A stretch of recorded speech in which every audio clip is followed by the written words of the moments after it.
So, welcome guys, welcome back to my channel Physics Foundation classes. So, till yesterday we have discussed Newton's third law of motion, Newton's second law of motion, Newton's first law of motion, and the first law of inertia, law of direction, and law of inertia, law of direction.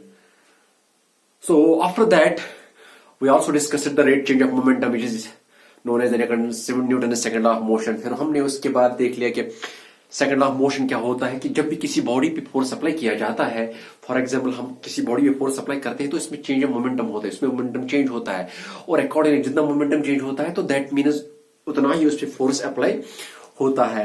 So before moving on to the examples to the problems that has been asked in the previous years of NEET JEE or NEET classes, so हमें पता होना चाहिए कि अगर किसी body पे force act हो रहा है ग्रेविटेशनल पुल की वजह से या कोई बॉडी कोई अपने हाथों से किसी ब्लॉक पे फोर्स अप्लाई कर रहा है, वो फोर्स की डायरेक्शन क्या है, ग्रेविटेशनल पुल किस साइड से है. So for that purpose to apply the Newton's laws of motion, तो उनको वर्कआउट करने के लिए, उन प्रॉब्लम्स को वर्कआउट करने के लिए जिसपे बहुत सारे फोर्सेस अप्लाई होते हैं. फॉर एग्जांपल कौन कौन से फोर्सेस हो सकते हैं उसमें वेट हो सकता है, विच इज वर्टिकली डाउनवर्ड्स. ये वर्टिकली डाउनवर्ड्स होता है, ये वर्टिकली डाउनवर्ड्स होता है, राइट. तो इसमें और एक फोर्स है दैट्स कॉल्ड नॉर्मल फोर्स है. That's it's also another one is normal force, which is normal force. What's normal force? Normal force is that whenever two surfaces are in contact, they press on each other by force. Whenever, तो ये wall force, when two bodies are in contact with each other, whenever two bodies are in contact with each other, or in contact with each other, जब भी दो body एक दूसरे के contact में होते हैं, वो दे प्रेस और push each other, so that they press और पुश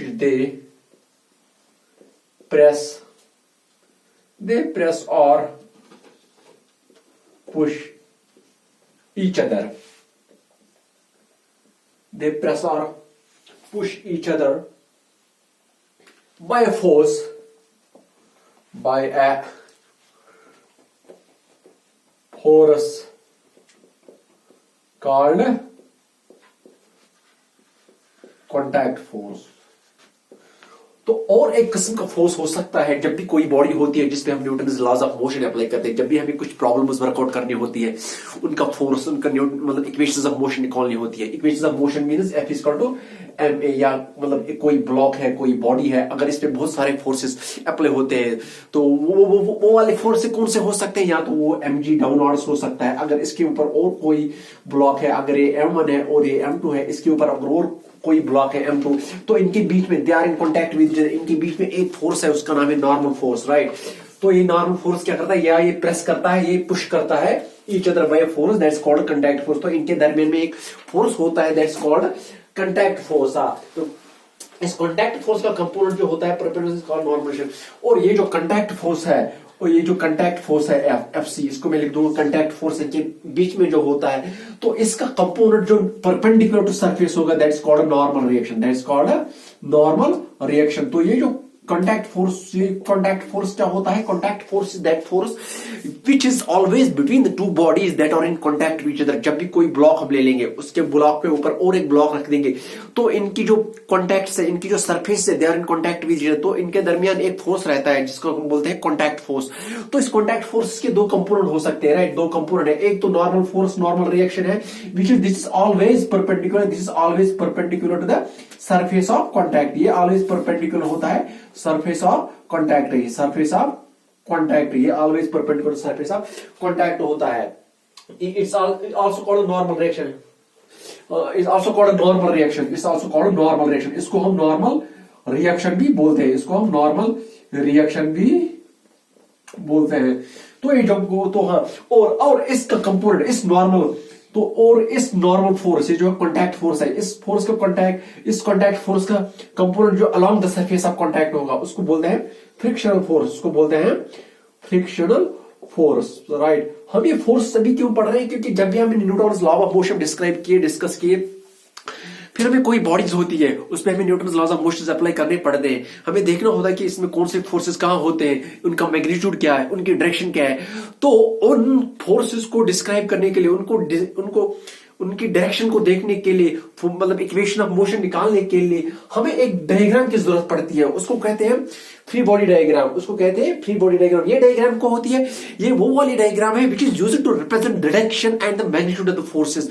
बिकॉज जब भी हम कुछ प्रॉब्लम सॉल्व करते हैं जिसमें हमें कोई बॉडी दी होगी, उस पर बहुत सारे फोर्सेस अप्लाई होते हैं। बहुत सारे फोर्सेस मींस एक तो वेट होता है ग्रेविटेशन पुल ऑफ अर्थ की वजह से जो नीचे की तरफ होता है, और दूसरा होता है उसका मतलब अगर इस बॉडी के ऊपर और एक बॉडी होगी, फॉर इंस्टेंस मैंने बता दिया कि अगर ये दो बॉडीज है, एक बॉडी ये है और इसकी बॉडीज और, तो ये A1 है तो ये A2 बॉडी है, तो इनके पहले वाला फोर्स होगा mg downwards, right, mg downwards होगा। तो इनके बीच में एक कॉन्टैक्ट फोर्स भी होगा, कॉन्टैक्ट फोर्स, और उस कॉन्टैक्ट फोर्स का जो नॉर्मल, और ये जो होगा ये डायरेक्शन, ये वाली बॉडी इस बॉडी के पे एक फोर्स एक्सर्ट कर देगा vertically upwards, that's called normal reaction, that's called normal reaction. अब अगर इस बॉडी को यहां से खींचा जाएगा बाय रोप, तो वो रोप इस बॉडी को खींचेगा विद द टेंशन T। तो इन फोर्सेस को रिप्रेजेंट करने के लिए, उनके मैग्नीट्यूड को रिप्रेजेंट करने के लिए हम एक कॉन्सेप्ट देते हैं फिजिक्स में, that's called free body diagram. So free body diagram is simply a diagram which is used to represent, which is applied to represent the magnitude and direction of the forces that are applied on the body। तो क्या है ये free body diagram? Free body diagram is simply a diagram in which the force and their magnitude is indicated, is called the free body diagram। So free body diagram वो वाली diagram है physics में, free body diagram वो वाली diagram है physics में, which is जिसकी वजह से हम forces और उनके magnitude, जिसकी वजह से magnitude और उनके ये forces जो होते हैं उनको हम इंडिकेट करते हैं कि कौन फोर्स कहां से आ गया, उसका डायरेक्शन कहां है, इनका रिजल्टेंट कहां है, that's called the free body diagram. तो that's why we are discussing these forces. और एक फोर्स आ सकता है जिसकी मतलब फ्री बॉडी डायग्राम में दैट्स टेंशन भी आ सकता है, और एक फोर्स होगा दैट इज टेंशन। टेंशन क्या होता है? टेंशन फॉर एग्जांपल अगर ये सरफेस है, कोई एक्स एक्सिस कोई सरफेस है, टेबल है, अगर इस पे मैंने कोई ब्लॉक रख दिया और उसका मास m है, तो अगर मैंने एक रस्सी से यहां से एक कोई इसको खींच रहा है रस्सी से, तो इट मीन्स इसमें एक टेंशन है, इसमें एक टेंशन है, तो ये टेंशन भी उसमें आ सकता है। तो इस टेंशन को भी रिप्रेजेंट कर देंगे किसमें? फ्री बॉडी डायग्राम में। तो जब भी हम फ्री बॉडी डायग्राम बनाते हैं किसी बॉडी की, तो हम देखते हैं कि इस पे कौन कौन सा फोर्स लगता है, और जो फोर्स लग गए हैं उसमें, अगर इसमें वेट लग गया उसका मैग्नीट्यूड क्या है, उसका मैग्नीट्यूड mg है, और ये जो नॉर्मल फोर्स होता है, ये जो कॉन्टैक्ट फोर्स होता है, ये भी एक फोर्स लगा देता है vertically upwards, that's called normal reaction.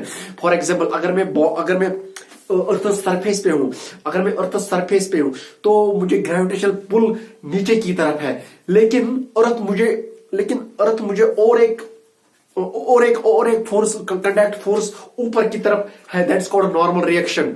सो ऐसी टेंशन और एक फोर्स है। अगर हम किसी ब्लॉक ऑफ मास को यहां से खींचते और an angle of theta for example, so that अगर हम किसी ब्लॉक ऑफ मास को खींचते हैं किसी रस्सी से इन दिस डायरेक्शन, तो टेंशन की वजह से ये मूव हो रही है, तो उस टेंशन के दो कंपोनेंट हो सकते हैं, यहां से इसका t cos थीटा हो सकता है, यहां से इसका t sin थीटा हो सकता है। तो दीज आर द फोर्सेस। तो इस फ्री बॉडी डायग्राम को समझने के लिए हमें देखना है कि कौन सा फोर्स कहां से आ गया और इनका मैग्नीट्यूड कहां है, किस एंगल पे है। तो that's what is called free body diagram. Now I will write the definition of a free body diagram, right? What is FBD? That's free body diagram. Free body diagram. Free body diagram. So the free body diagram, a diagram in which the forces and their magnitude. A diagram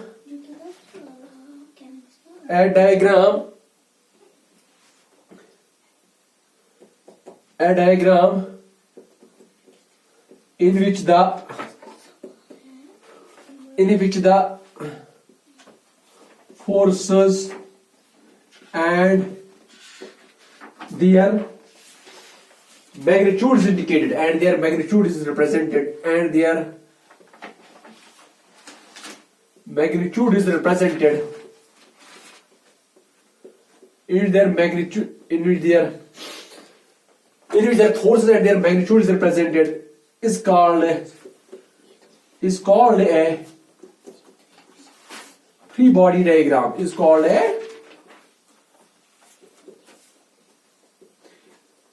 a free body diagram, FBD.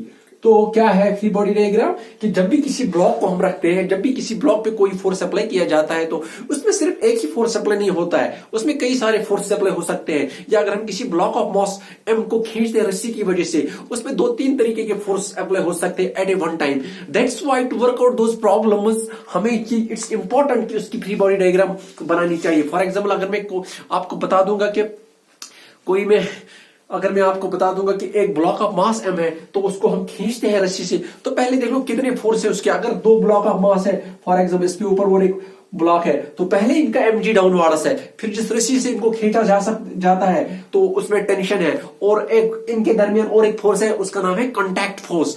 तो normal reaction वहां से आता है। तो that's why we need the free body diagram. So I hope you understand the definition of a free body diagram. Now I will try to explain it, elaborate. I will try to make it more explanatory by using a diagram. So I hope you understand the definition. You simply understand the definition of a free body diagram. अभी मैं क्या कर रहा हूं, अभी मैं एक diagram बना रहा हूं, ठीक है, जिसमें हम रिप्रेजेंट कर देंगे, जिसमें फ्री बॉडी डायग्राम बना देंगे, ठीक है, राइट। तो वो क्या है, वो फ्री बॉडी डायग्राम, उसकी फॉर एग्जांपल ये एक फ्लोर है, राइट, ये फ्लोर है, इट इज ए फ्लोर। तो एक आदमी है बैठा हुआ इस पे, राइट, एक इस पे बैठा हुआ, एक बंदा इस पे बैठा हुआ है, राइट।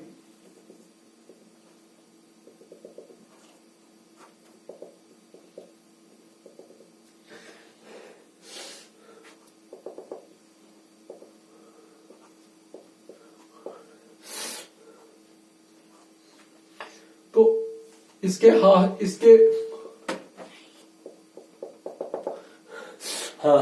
तो ये एक बॉय है, देख लो। I am trying to make the free body diagram of this figure.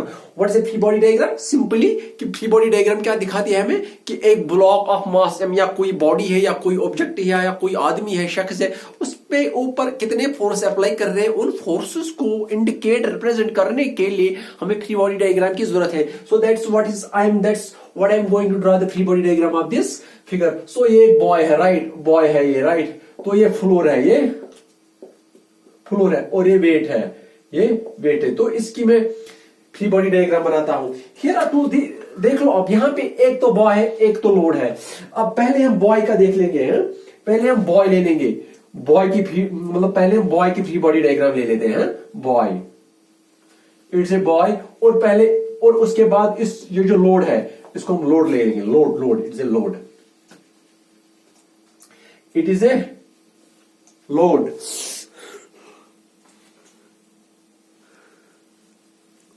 Boy and load. Now देख लो, अभी हमें बॉय का जब मैं फ्री बॉडी डायग्राम ले लूंगा, इस बॉय का पहले वेट इसका पहले होगा डाउनवर्ड की तरफ, ऐसे देख लो, mg। इस बॉय का पहले हम बॉय ले लेंगे, इसके फोर्सेस क्या होंगे, वेट mg डाउनवर्ड्स होगा, जो मैंने यहां ले लिया, वेट mg डाउनवर्ड्स होगा। W is equal to mg, और इसका और एक नॉर्मल रिएक्शन होगा। इस बॉय का पहला वाला फोर्स वर्टिकली डाउनवर्ड्स होगा due to gravitation pull of force, जिसको हम वेट बोलते हैं, इसीलिए मैंने एरो लगा दिया। और एक फोर्स इसका होगा, that is boy, that is load. और एक फोर्स होगा नॉर्मल रिएक्शन, बिकॉज इस बॉय और इस फ्लोर के बीच में कॉन्टैक्ट फोर्स है, और वो कॉन्टैक्ट फोर्स से एक फोर्स निकलता है जिसको बोलते हैं नॉर्मल रिएक्शन। वो कौन सा वाला? ये फ्लोर जिस फ्लोर पे बॉय बैठा हो, ये और एक फोर्स अप्लाई कर देगा इस बॉय पे, that's vertically upwards, that's called normal reaction. Okay अभी इस बॉय ये जो लड़का है जिसके कंधों पे एक लोड है, जो बैठा हुआ है जमीन पे या किसी फ्लोर पे, इसकी फ्री बॉडी डायग्राम अभी पूरी नहीं हुई। क्योंकि फ्री बॉडी डायग्राम है क्या actually? Free body diagram is simply a diagram which is used to represent और indicate the direction of forces and their magnitude. तो और एक फोर्स आ रहा है इस पे, इसके कंधों पे, ये जो लड़का है इसके कंधों पे और एक लोड है, और इस लोड का भी और एक वेट होगा, वो भी नीचे की तरफ होगा, इसका भी ग्रेविटेशन पुल नीचे की तरफ होगा, तो वो होगा W dash. So this is the free body diagram of the boy. I hope you understand this. अब मैं लोड की फ्री बॉडी डायग्राम बनाता हूं। यहां पे ये जो लोड है इसका लोड, पहले इसका होगा W dash, पहले इसका W dash डाउनवर्ड्स होगा,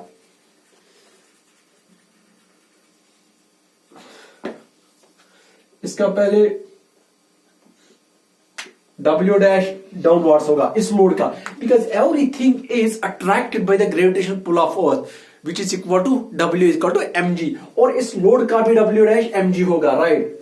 फिर उसको जब इसको नीचे की तरफ, लेकिन ये बॉय जो है ये एक नॉर्मल फोर्स, ये एक नॉर्मल रिएक्शन एक्सर्ट करेगा लोड पे, वो ऊपर की तरफ होगा। And right. So this is the free body diagram of the load. This is the free body diagram of the boy. So what is meant by a free body diagram? I hope आप लोगों ने थोड़ा समझा कि free body diagram वो वाली diagram होती है जिसकी वजह से हम किसी ब्लॉक, किसी आदमी, किसी चीज, किसी ऑब्जेक्ट पे जितने भी फोर्स अप्लाई हो रहे हैं उनका मैग्नीट्यूड क्या है, उनकी डायरेक्शन क्या है, उनको रिप्रेजेंट करने के लिए हम एक डायग्राम बनाते हैं और उस डायग्राम को बोलते हैं फ्री बॉडी डायग्राम। अभी जो मैंने बना दी बॉय और लोड की। So that's the free body diagram of the boy and the load. और एक प्रॉब्लम मैं यहां पे बनाता हूं, और एक क्वेश्चन मैं यहां पे करता हूं, राइट। सो फॉर एग्जाम्पल यहां पे एक प्रॉब्लम है जो मैं भी बना रहा हूं। ये एक फ्लोर है, a boy is standing here,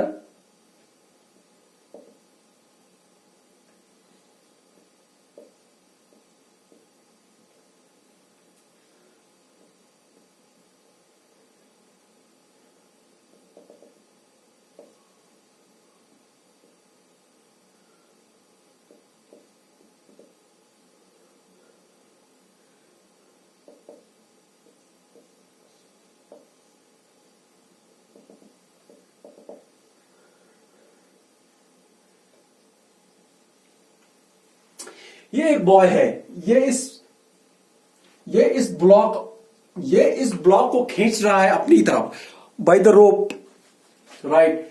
ये एक बॉय है, ये इस ब्लॉक ऑफ मास m को अपनी तरफ खींच रहा है। हम इसकी फ्री बॉडी डायग्राम बनाते हैं। इसकी फ्री बॉडी डायग्राम मीन्स कि हम देखते हैं कि इस ब्लॉक ऑफ मास पे कितने फोर्स एक्ट हो रहे हैं, या इसका कितना, ये जो स्ट्रिंग है जिसकी वजह से इसको खींचा जाता है वो फोर्स कितना है, और ये फ्लोर इस पे कितना फोर्स अप्लाई हो रहा है। तो हम वो सारे फोर्स देखेंगे कि इस पे कितने फोर्सेस अप्लाई हो रहे हैं, right. So that's how we are going to do this. So free body diagram करने के लिए, फ्री बॉडी डायग्राम बनाने के लिए सिंपली हमें फोर्सेस रिप्रेजेंट करने पड़ते हैं। Free body diagram is nothing else more than a diagram which represents the forces applied on a body. So इसकी फ्री बॉडी डायग्राम क्या है? इसकी फ्री बॉडी डायग्राम मीन्स इस पे कितने फोर्स अप्लाई हो रहे हैं। पहला वाला फोर्स जो होगा वो होगा mg downwards, mg downwards because of earth gravitational pull. और ये जो है, ये सरफेस ऑफ अर्थ जो है, ये जिसपे एक ब्लॉक ऑफ मास m है, ये एक फोर्स अप्लाई करेगा उसको, vertical reaction that's called r, और I will write it normal reaction n, that's called normal reaction n। अब इस ब्लॉक ऑफ मास को, इस ब्लॉक ऑफ मास को एट एन एंगल थीटा, इस ब्लॉक ऑफ मास को एक रस्सी की वजह से खींचा जाता है, जिस रस्सी में टेंशन T है, राइट। अब जब इसको एट एन एंगल थीटा पे खींचा जाता है तो that means it will move in this direction. So इस थीटा को हम, it means this tension has two components, right. So one along along the normal, another along x-axis. So I can write component of T along x-axis is equal to T cos of theta. Component of T along y-axis is equal to T sin of theta. तो इसमें कितने force हो रहे हैं अभी? एक mg downwards है, एक नॉर्मल रिएक्शंस ऊपर की तरफ है, और जिस रस्सी की वजह से इसको खींचा जाता है एट एन एंगल थीटा, उस टेंशन के दो कंपोनेंट्स है, एक अलोंग वाई एक्सिस, एक along X axis. So along Y axis इसका t sin थीटा है और अलोंग एक्स एक्सिस का t cos थीटा है. So this is actually the free body diagram of this system. This is actually the free body diagram of this system. So today मैंने आपको बता दिया कि एक बॉडी पे कितने फोर्सेस अप्लाई हो रहे हैं. उन फोर्सेस को रिप्रेजेंट और इंडिकेट करने के लिए हमें किसकी जरूरत होती है? हमें फ्री बॉडी डायग्राम की जरूरत होती है. फ्री बॉडी डायग्राम क्या है कि फोर्सेस को दिखाने के लिए उनको रिप्रेजेंट करने के लिए हमें एक डायग्राम की जरूरत पड़ती है, जिनको हम बोलते हैं फ्री बॉडी डायग्राम. जैसे मैंने एक ब्लॉक ऑफ मास ले लिया, एक लोड ले लिया, उसको एक लड़की की कंधों पे रख दिया और फिर मैंने उनकी डायग्राम बना दी है. सो in order to evaluate the questions, so questions करने के लिए जिसमें कई सारे फोर्सेस अप्लाई होते हैं, like force mg, normal reaction and vertically upwards, tension का फोर्स लगता है, ग्रेविटेशन फोर्स लगता है वर्टिकली mg डाउनवर्ड्स. उन प्रॉब्लम्स को जिनमें कई सारे फोर्सेस अप्लाई होते हैं वन टाइम एट ए पॉइंट, उनको इवैल्यूएट करने के लिए, सॉल्व करने के लिए पहले द फर्स्ट सेटअप जो मैं करूंगा उनको सॉल्व करने के लिए, उसका नाम है फ्री बॉडी डायग्राम. तो फ्री बॉडी डायग्राम पहले हमें फ्री बॉडी डायग्राम देखनी होती है. फ्री बॉडी डायग्राम क्या है कि हमें देखना होता है कि सिस्टम क्या है. सिस्टम कि एक सिस्टम मीन जिसपे फोर्सेस अप्लाई हो रहे हैं. तो पहले देखना होता है कि किस पे फोर्सेस अप्लाई हो रहा है. फिर उसके बाद हमें देखना है कि ये किसकी वजह से उस पे फोर्स अप्लाई हो रहा है. ये ग्रेविटेशन पुल ऑफ अर्थ की वजह से है, या नॉर्मल रिएक्शन है, या टेंशन है. तो मैं और एक एग्जांपल यहां पे दिखाता हूं. फॉर एग्जांपल की फ्री बॉडी डायग्राम क्या होती है, और उसकी वजह से मैं इक्वेशन ऑफ मोशन लिखा, उसकी वजह से अब Newton's laws of equation of motion में बना दूंगा यहाँ पे. फॉर एग्जांपल अगर मेरे पास ये एक फ्लोर है, राइट, इस पे एक ब्लॉक है, राइट, एक ब्लॉक है, इस पे एक ब्लॉक है, इसका मास m है. सो एक फोर्स F की वजह से उसको खींचा जाता है. नाउ जब इसके फोर्स F की वजह से खींचा जाता है, but I know it has vertically downwards, what's called that mg, right, because of gravitation pull of earth. लेकिन ये अर्थ और एक फोर्स इस पे अप्लाई कर देगा because of contact between the mass and the earth, that's called normal reaction, that's vertically upward, that's denoted by n. सो अगर इस फोर्स की वजह से इसकी एक्सेलरेशन a आती है, then using Newton second law of motion, that's F is equal to ma. So that means acceleration is F upon m. So, but I know that normal force is also equal to, see now here, mg is vertically downwards, right? ये जो यहाँ पे normal reaction L लिख दूँ, R लिख दूँगा मैं, normal reaction. So, mg and R is the normal reaction that is vertically opposite and equal. So, I can write here R is equal to mg. R is equal to mg.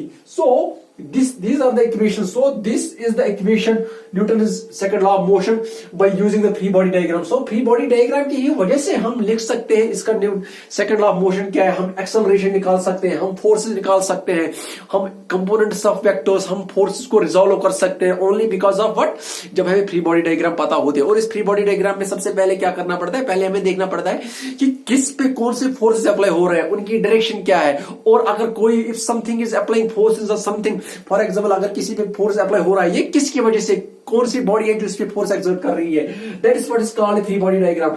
और एक मैं example यहां पे बनाता हूं, और एक diagram बनाता हूं मैं यहां पे. अगर मेरे पास एक ब्लॉक ऑफ मास m है, यहां पे देख लो, ये m है, मास m है, राइट, ये मास m है. तो let a block employed force at an angle theta. तो अगर इसको, ये ब्लॉक है, अगर इसको एट एन एंगल थीटा इसको खींचा जाता है बाय फोर्स F, और इसका वर्टिकल डाउनवर्ड्स क्या होगा, फ्री बॉडी डायग्राम mg, और ऊपर की तरफ क्या होगा, नॉर्मल रिएक्शन.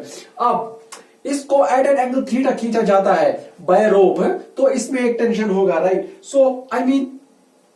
सो यहां पे क्या देखना है आप, जब हम इस वाले फोर्स को रिजॉल्व कर देंगे, एक यहां से होगा एफ साइन थीटा और एक यहां से होगा एफ कॉस ऑफ थीटा।